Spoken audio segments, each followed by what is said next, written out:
He's too strong for his own body.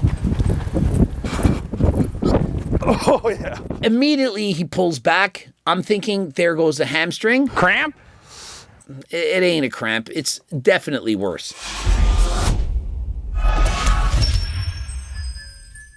Coach Greg, in today's video, Seabbum is injured yet again. What's going on is Seabbum is too strong for his own good. He wants to be a jacklete, a guy with a ton of muscle, former Olympia champion, but also a guy who can run, slam dunk, play around, be an extremely gifted athlete. Stop it. Get some help. The problem is, his body is saying no, and he's only 30 years of age. And so, guys, this is the trade-off. How many of you think that this is not because of using performance-enhancing drugs? When you use steroids, and trust me, he used a boatload of them, 6-time Olympia champion, your muscles get stronger than the ligaments and the tendons. And if you use these muscles in ways you're not used to, of course you're going to get injured. I needed a new goal to work towards, and that's why the jacklete thing kind of came out of wanting to be jacked and athletic, because I still love training. Fitness is so important to my life. And so essentially, Chris is retired from bodybuilding, at age 30. And he doesn't know what to do with his life. He wants to have purpose. His entire life is centered around lifting weights, improving the bench press, the deadlift, and getting shredded. But now at 30, he's had to retire. I want to start off by saying that this was his choice and his prerogative. He started abusing steroids at 18. And now that he's 30, he can't even run.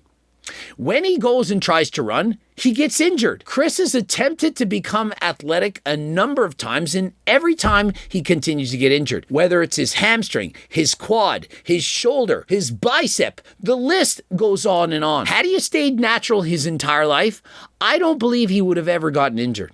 Not saying it's not possible, but he chose to use steroids, and these are some of the consequences. And so, no, it's not just shrinking your balls, getting gyno, losing your hair, getting acne. It can also be getting injured numerous times. But I want to be able to drive forward into different goals, and I also want to feel good. I want to be able to kick my kid's ass in sports. I don't want to just be able to play with them. I want to be dominate them. I want to dunk on my daughter's face. And so, unfortunately, it's not going to happen. He wants to be able to dunk, to move quickly, to be able to do this, to do that. With this much muscle and the fact that he's used steroids and is still, of course, using them, how many of you think Chris is just natural now?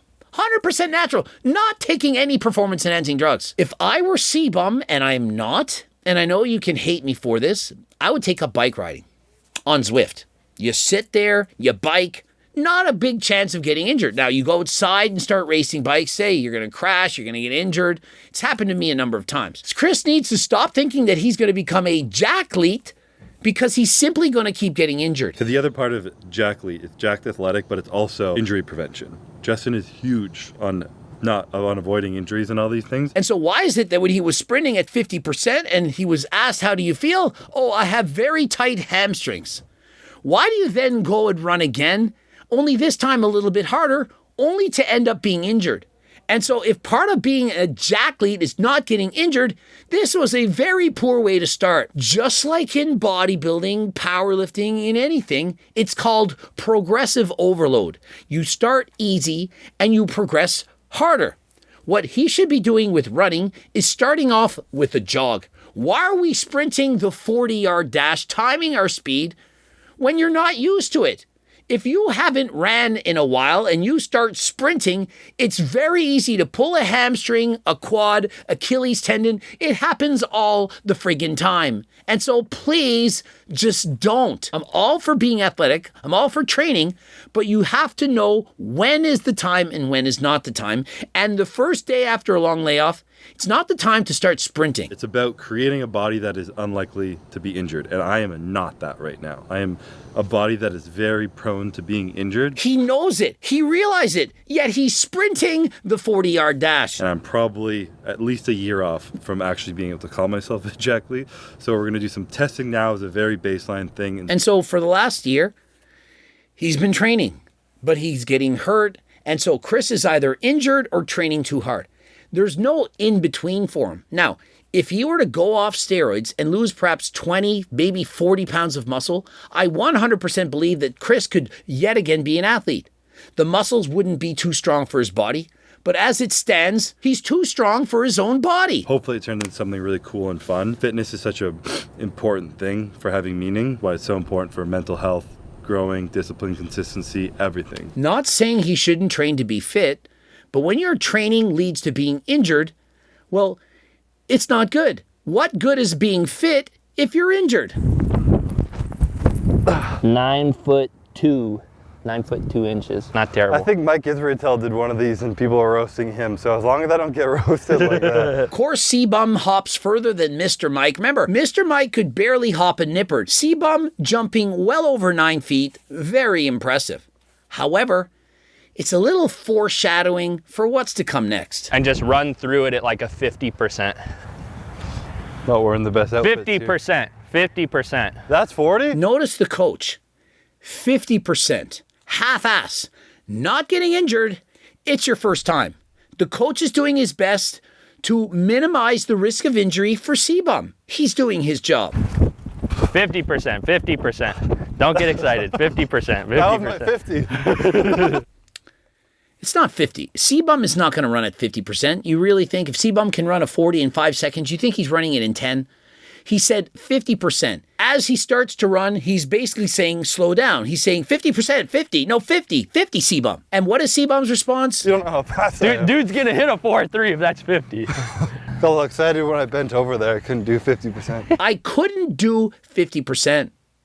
He couldn't slow himself down. You've heard of ego lifting. I'm going to call this ego running.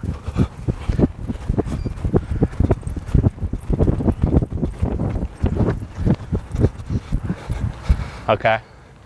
How was that one? I feel my hamstrings being tight. What do you think you should do after you've done your second warm-up set and your muscles are starting to get worse? You're getting the tightness. It feels like an injury is coming on. Should you then up the intensity or, I don't know, shut it down maybe? So we'll go. Luckily I can feel it enough to be like, okay, there's my max speed. Yeah. That might have been my max speed right there today. Chris's response, that's my max speed.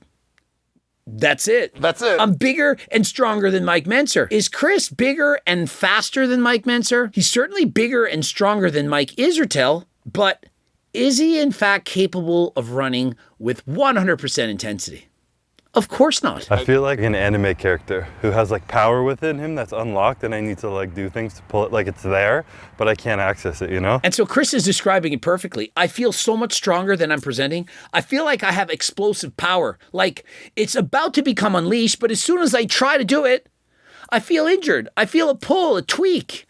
And I don't like that. I want to come to fruition. Like that last run, I was like, ooh, my hamstring was like pulling. It didn't feel fluid at all. So I'm not gonna sprint here. I'm gonna run fast. I'm not gonna sprint, I'm just gonna run fast. He just said that was 100%.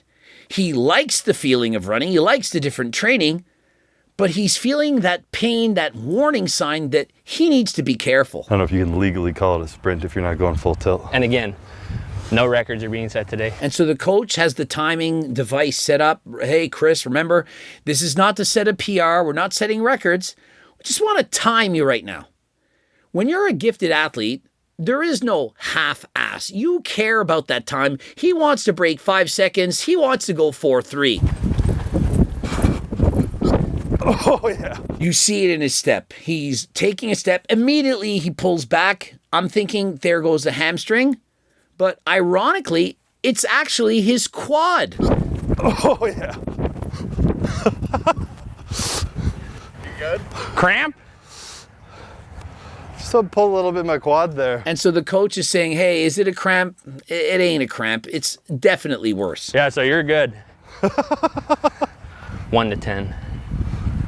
It was like a quick pull and then it kind of like faded. So he's saying you're good. I mean, the camera's rolling. You're not going to describe exactly how bad it really is, but this isn't good. Didn't feel like a tear. No, Felt no, like no, something was like, Something's mad, it's like, don't do that. or just like it was like adhesions like kind of pulled. And so he's saying it's not a tear, it's an adhesion that got pulled. Remember, when you're injecting your quads with steroids, you are repeatedly damaging the muscle inside. Very likely he's experienced some scar tissue, some fibrosis. Remember, when you pin constantly for 10 years, every time you poke a hole in your body, you're developing scar tissue. It forms adhesions, and when you start sprinting, those muscles, they don't like it. And quite literally, it's pulling the muscle apart. Scar tissue, it doesn't stretch very well. Now, you might be thinking, well, why does our body form scar tissue? This is not good. Why would we want that? Well, it's better than just having a hole there. A scar tissue is essentially a band-aid of the human body to protect yourself from further injury. It's better than nothing, but it does result in you having limited abilities in your future. When you start sprinting explosively, all that muscle is pulling against that stiff scar tissue, and it feels tight. Does anyone think that's actually what's happening here? And if Seabbum had been 100% natty, he wouldn't be experiencing all of these things. Not to mention, steroids make your muscles stronger than the tendons and ligaments, and so this becomes the perfect storm for receiving an injury. Also, when you do an injection, you're literally stabbing into that muscle. That becomes a point of injury, which becomes much easier to later become a tear. You're essentially weakening that muscle. It'd be like if you had a blanket and took some scissors and you just made a little snip inside the blanket. There's now a tear. When you pull on the blanket with no tear, it's not ripping. But when there's a small little incision, you pull it apart, and because of that weakened area, the entire thing rips apart. Think of that as being your muscle. I'm sorry, but I believe that this is, in fact, the cause of Seabbum's condition. What would you say your effort was on it, like 1 to 10? 8, 8? 7. Yeah. How many people think Chris put out an 8 or maybe a 7 out of 10 effort? Or how many people think he went almost a 10? Chris wasn't going half-ass, a 7 or 8, I mean 6, 7, really? He's tearing muscles. He's not even going all out. Chris needs to be careful. He needs to start warming up more. He needs to start perhaps jogging, getting some more motion into his body, and forget sprinting. Save that for later. And so if you haven't exercised at all, on day 1, are you going to hit some sprints? Or are you going to perhaps start by walking, then walking quickly, slow jog, faster jog, very quick jog, then a slow jog. Build it up over months. You don't go and start sprinting on day 1. I probably went a little harder than I was planning on it. Yeah. A little excited, you know? He says it himself. He went harder than he was expecting. Well, not the ending that we were hoping for. And so they said, let's give it 5-8 minutes. We'll try it again. They did not try it again. They went in to get some rehabilitation done, some massage. Not quite a happy ending, I would say. No, not a happy ending at all. Chris has been injured numerous times while lifting weights in the gym. This is completely different. It's far more explosive and much more likely to lead to injury. My body has so much power, but it's not used to moving like that. So it's way harder for me to learn how to do this. But when I get there, I'll be better off. So it's just harder to get there safely, I guess, because I have more power to hurt myself with that. I understand he wants to be a jacked athlete, a super athlete, but why? To what end? What sport does Chris want to actually do? Does he just want to be able to run fast, able to jump high? These are cool goals, but would it not be even cooler to actually want to do something specifically? Does he want to play basketball? Does he want to play football? Is it soccer, volleyball, or does he just want to sprint? Do what you want, but wouldn't it be great if he found his true passion? Let's say it was cycling. He could start getting on a bike and pedaling, doing his cardio, getting more fit. He would have a purpose. I want to be able to sprint this many watts or have this much power for 20 minutes. He could race against other athletes. He would have a good time. Hopefully, he can stay injury-free. He can recover from this and build up a little bit slower. I personally think if he gets to his final form, he's simply going to get injured. His body is too advanced. It's too gifted. He's too good for his own good. Chris is only 30. Imagine when he's 40. 50 years of age. Will he be able to continue doing the things that he loves? I hope he finds his passion. I hope he finds something to prevent him from getting injured. Chris, Turk Builder Max and Turk Platinum. Now that you're retired from bodybuilding and you're not on higher doses, why not get every advantage you can get? Join the tens of thousands of people who keep rebuying Turk Builder Max and Turk Platinum. And if you're concerned that it doesn't work, you're not sure of the research, money back guarantee, $50 gift card if it doesn't meet or exceed your expectations. Code Greg, 15% off. Trying to get healthy. Of course, you can go to Algorex, you can get enclomiphene, testosterone, Cialis, Viagra, the list goes on on and on. Are you trying to lose weight? Do you need blood work done? Do you need qualified professionals that can prescribe you legal products from pharmacies? It's 100% legit. The doctors prescribe you, no gatekeeping. What do you need? Do it healthier than last time. Code Greg for 10% off. Subscribe, click the bell button, comment to boost the algorithm, like the video if you liked it. Don't forget to watch one of those two bloops. GO2 Max for improved cardio, GLP Max to help control your cravings. Of course, the cookbook as always. And until next time, I am out.